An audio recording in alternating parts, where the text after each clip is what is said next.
Frozen shoulder यानी मोटे जाम होना आजकल आम हो गया है। इससे पीड़ित इंसान को असहनीय दर्द झेलना पड़ता है। मोटे जाम होने पर अक्सर लोग इस दुविधा में रहते हैं कि इलाज के लिए हड्डियों के डॉक्टर के पास जाएं या फिजियोथेरेपी करवाएं। फ्रोजन शोल्डर होने पर फिजियोथेरेपी से इलाज लाभदायक होता है और इसमें कोई मेडिसिन नहीं खानी पड़ती है।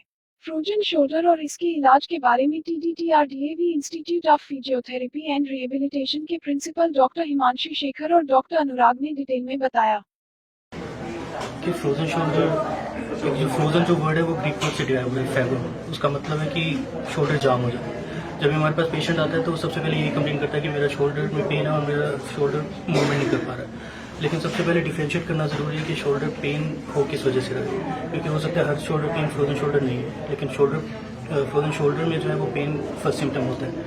तो फ्रोजन शोल्डर को हम बोल सकते हैं कि शोल्डर जाम हो जाए, जब भी पेशेंट अपनी मूवमेंट पूरी कंप्लीट नहीं कर पा रहा है। इसमें पेशेंट को नाइट पेन्स होते हैं और हर टाइम पेन रहता है। फ्रोजन शोल्डर किस उम्र में ज़्यादा होता है? वैसे रिसर्चर्स के अकॉर्डिंग फ्रोजन शोल्डर की जो एज, जो लिमिट है वो 20 to 30 एज के बीच में हो सकती है। लेकिन जो एथलीट्स हैं, जो जिनको ट्रॉमा हुआ है या एक्सीडेंट हुआ है, उनमें भी फ्रोजन शोल्डर के केसेस देखे गए हैं, लेकिन वो सेकेंडरी, पहले कुछ और रीज़न हो सकता है। फ्रोजन शोल्डर कभी भी प्राइमरी कॉज नहीं होता है, मोस्टली देखा जाता है, क्योंकि और इसका कोई परफेक्ट रीज़न भी नहीं है कि फ्रोजन शोल्डर हुआ क्यों।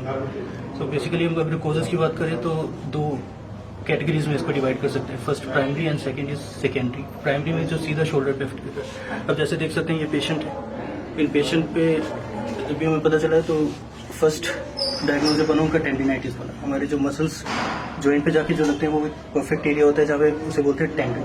वो टेंडन की स्वेलिंग की वजह से उसे बोलते हैं टेंडिनाइटिस, जैसे टोंसिलाइटिस उसे टेंडिनाइटिस बोलते हैं। उस इन्फ्लेमेशन के बाद इन्होंने क्या किया कि इन्होंने मूवमेंट कम कर दी। फ्रोजन शोल्डर होने पर हड्डियों के डॉक्टर के पास जाए या सीधा फिजियोथेरेपिस्ट के पास जाए? इंडिया में, अगर मैं इंडिया की बात करूँ तो पेशेंट इवन की ऑर्थोपेडिशियन के पास भी नहीं जाते, वो मेडिकल शॉप पे जाते हैं और मेडिसिन लेके खा लेते हैं, पेन किलर्स।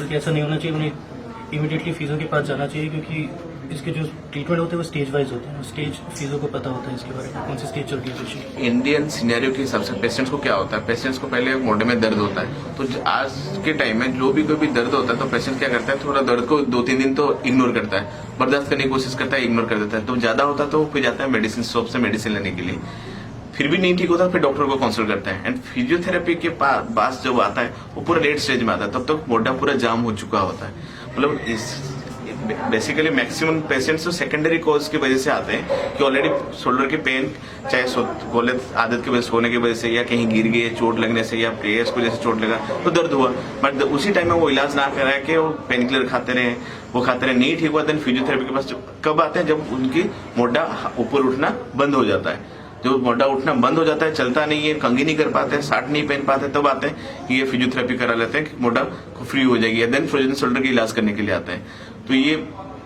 बेसिकली क्या होता है, पहले तो स्टेज, इसकी 3 स्टेज है। स्टेज 1 है stage of pain, then stage of stiffness, second stage है, then stage of recovery.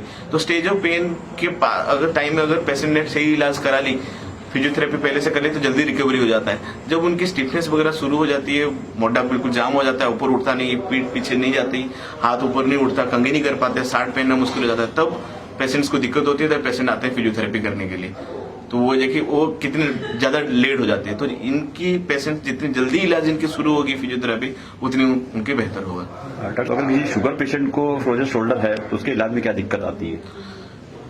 Basically ये जो कॉम्प्लिकेशन शुगर पेशेंट्स में ज्यादा दिखी जाती है कि शुगर पेशेंट्स के क्या होता है, अगर अंदरूनी जख्म होती है तो वो जल्दी से हील नहीं होता, चाहे बाहरी जख्म हो या अंदरूनी जख्म हो, जब तक उनकी शुगर कंट्रोल में नहीं है तो वो जल्दी से ठीक नहीं होता। तो इस केस में जब जाम हो गई, तो अगर पेशेंट को शुगर है, जब तक शुगर कंट्रोल में नहीं, जब अगर हम एक्सरसाइज कराते हैं या कुछ भी कराते हैं, तो वो जो जख्म अंदरूनी वो जल्दी ठीक नहीं होता, तो वो ज्यादा जाम की तरफ चले जाता है और उनकी कॉम्प्लिकेशन ज्यादा बढ़ जाती है। तो हम एडवाइस करते हैं कि पहले आप इलाज के साथ साथ आपके शुगर कंट्रोल होना जरूरी है।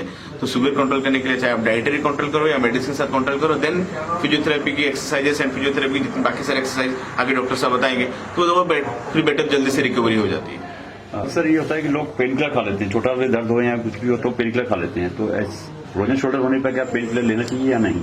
पेन किलर ओनली पेन, दर्द को महसूस जो होता है वो ब्रेन पे जाने के लिए वो रोक देता है, मतलब वो दर्द महसूस नहीं होता, बट पेन किलर ठीक नहीं करता। बट पेन आज आप सबको पता है पेन किलर की कॉम्प्लिकेशंस काफी ज्यादा है। ठीक है, धीरे धीरे लोग भी समझने लगे हैं। तो पेन किलर एक टेम्पररी सोल्यूशन है, कोई परमानेंट इलाज नहीं है। पेन किलर वाला दर्द महसूस होने नहीं देगा।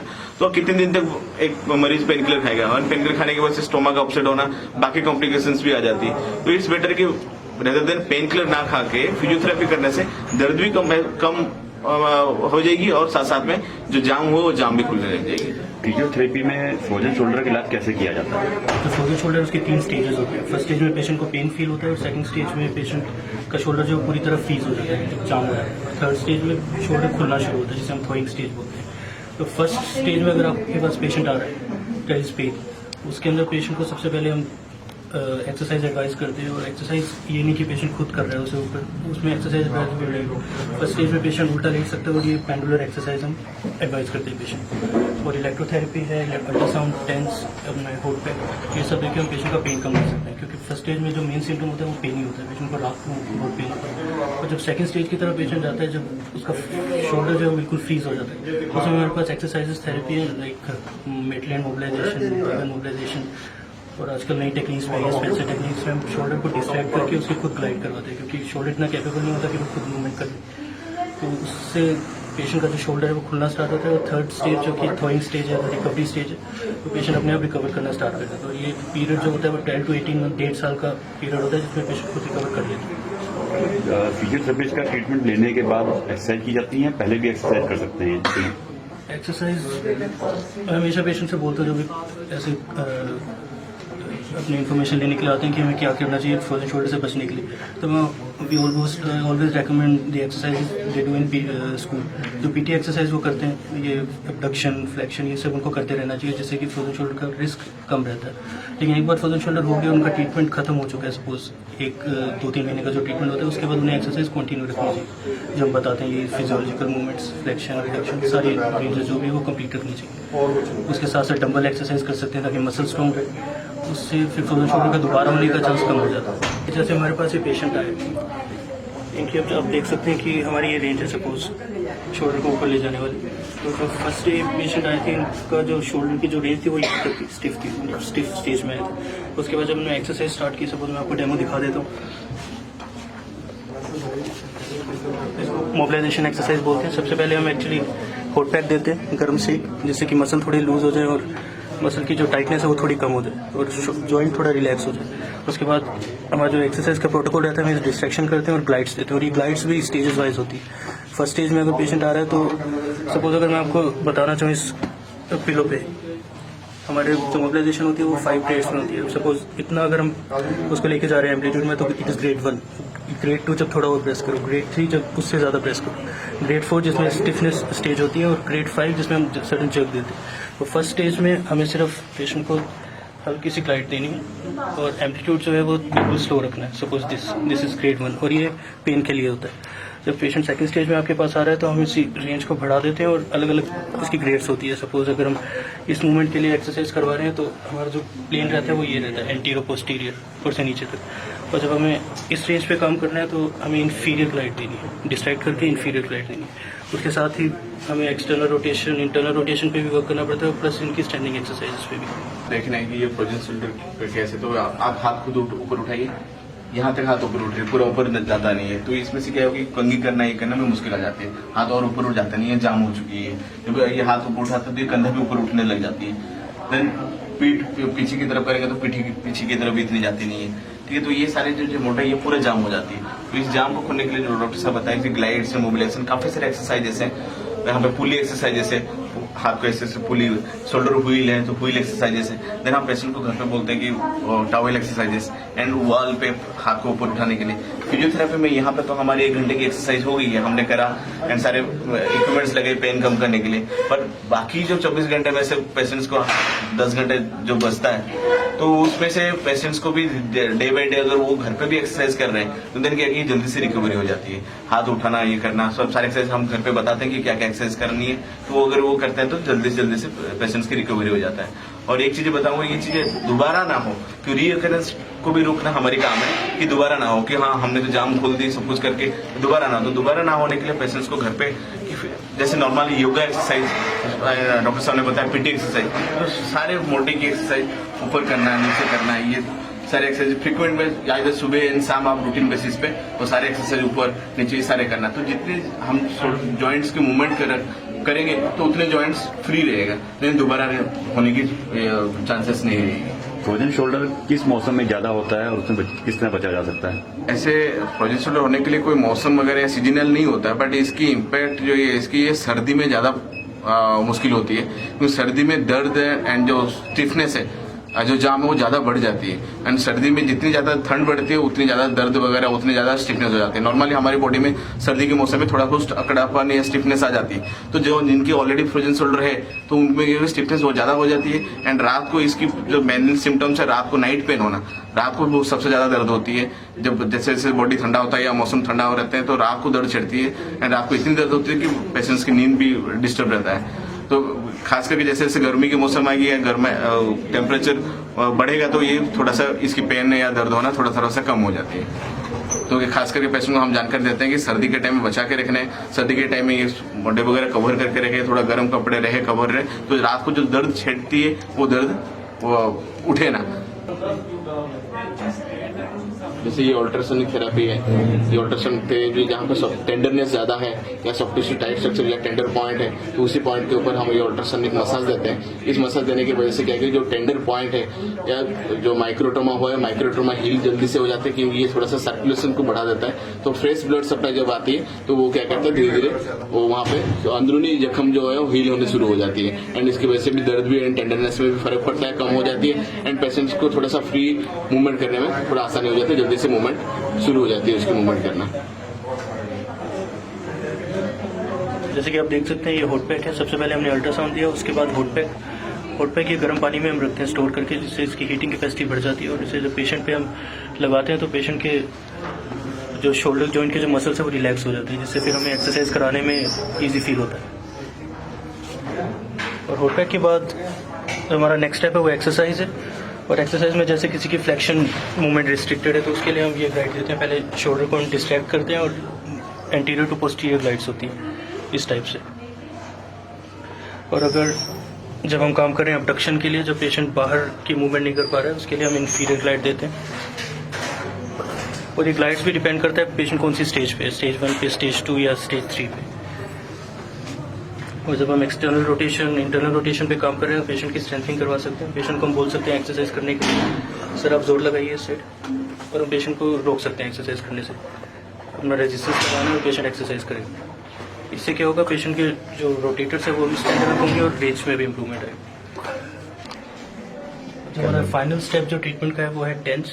आप देख सकते हैं ये सेटअप, ये अल्ट्रासाउंड है, इसमें एक कॉम्बो यूनिट है एक्चुअली, ये अल्ट्रासाउंड है और ये पूरा का पूरा टेंस है। टेंस में इसमें 4 चैनल्स दिए हुए हैं और जिसकी इंटेंसिटी हम इस नॉब से बढ़ा सकते हैं। टेंस का जो बेसिकली जो काम है वो है पेन को कम करना। जिस तरह हम पैरासीटामोल या कोमिफेम देते हैं पेन को कम करने के लिए, उसी तरह टेंस भी काम करता है, बट ये डायरेक्टली नर्व्स पे एक्ट करता है। नर्व्स की एक्टिविटी को ये पेन सब्सटेंस जो पेशेंट को फील होता है वो पेन रिड्यूस कर देता है। लेकिन इसका बेनिफिट ये है कि लीवर किडनी पे असर नहीं पड़ता है इस मशीन से, क्योंकि लीवर यूज़ नहीं करता इसको मेटाबोलाइज करने में। आप देख सकते हैं फ्रोजन शोल्डर पेशेंट्स के लिए शोल्डर व्हील है जो हमें रेंज बढ़ाने में हेल्प करता है। और मोस्टली पेशेंट क्या मिस्टेक करते हैं, दे यूज टू डू दिस। हमें ये मूवमेंट अवॉइड करनी है क्योंकि इससे इंजरी होने के चांसेस ज़्यादा होते हैं। तो हमें क्या करना है, सिर्फ ऊपर लेके जाना है और फिर नीचे जितना ईजिली हो सके। जिस स्टेज में पेशेंट है उसी के अकॉर्डिंग, अगर पेशेंट का शोल्डर यहाँ तक परमिट कर रहे तो यहाँ तक, तो अगर खुलने के बाद सपोज रेंज आ गई है तो यहाँ तक। कुछ भी एक्स्ट्रा एफर्ट नहीं लगाना है, जिससे कि ओवर यूज की वजह से पेशेंट की इंजरी बढ़ सकती है। शोल्डर पूरी जो आप देख रहे हो इसमें रेंज बढ़ाने के लिए भी इट इज़ यूजफुल और पेशेंट की स्ट्रेंथ इंक्रीज करने के लिए भी हेल्पफुल। इस टाइप से पेशेंट इसको कर सकता है, बैठ के भी कर सकता है, ऐसे पेशेंट को कॉन्फिडेंट फील होगा। आप देख सकते हैं ये वॉल लैडर इसे बोलते हैं, ये भी रेंज बढ़ाने में काफ़ी हेल्पफुल है। इसमें पेशेंट को हम एडवाइस करते हैं कि इस टाइप से खड़े होकर अपने फिंगर्स आगे प्रोपेल करनी है इस टाइप से।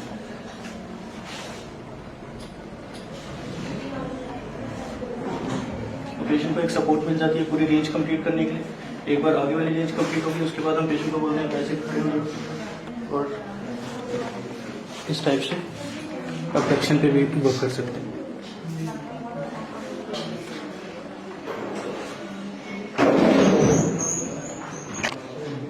हमारे पेशेंट्स हमसे एडवाइस मांगते हैं कि घर के लिए हम कौन सी एक्सरसाइज कर सकते हैं। तो घर के लिए जैसे मैंने बोला कि फर्स्ट स्टेज में अगर पेशेंट है तो उसे सिर्फ एक ही एक्सरसाइज करनी है, ये पेंडुलर एक्सरसाइज कर सकते हैं जब तो फ्री मूवमेंट्स में, क्योंकि फर्स्ट स्टेज में आपको ज़्यादा एफर्ट नहीं लगाना है एक्सरसाइज में, क्योंकि इन्फ्लेमेशन हुई होती है और इन्फ्लेमेशन में अगर आप एक्सरसाइज करोगे तो वो इन्फ्लेमेशन बढ़ेगी और पेन बढ़ेगा। तो फर्स्ट स्टेज तो रिकवर नहीं हो रही तब तक हम ये एक्सरसाइज कर सकते हैं, इससे पेशेंट का पेन भी कम होगा और रेंज भी मेंटेन रहेगा। और जैसे जैसे पेशेंट रिकवर करता रहता है उसके सेकंड और थर्ड स्टेज में पहुंचता है तो we can advise these exercises, shoulder joint के full range of motion exercise हम स्कूल पीटी ये एडवाइस कर सकते हैं। और टावल या हमारे पास कोई टावल है हम उसको बोल सकते हैं कि जैसे हम क्लीन करते हैं अपने आप को, उस टाइप की एक्सरसाइज हम एडवाइस कर सकते हैं। और ये शोल्डर को ऑपोजिट स्कैपुला को टच करना है, ऑपोजिट शोल्डर की तरफ अपनी बाजू को लेके जाना, ये सब एक्सरसाइज पेशेंट के लिए काफ़ी हेल्पफुल है। आपको फ्रोजन शोल्डर कब हुआ था और फिजियोथेरेपी से कितना आराम मिला है? सर एक डेढ़ महीना पहले मेरी बाजू में दर्द हुआ था, फिर मैंने चेक कराया तो नहीं हुआ, फिर मैं 2 हफ्ते से आ मेरे को 50% से ऊपर आराम हो गया था। Dr. Kuljinder Sodhi is one of the best cancer specialists in India.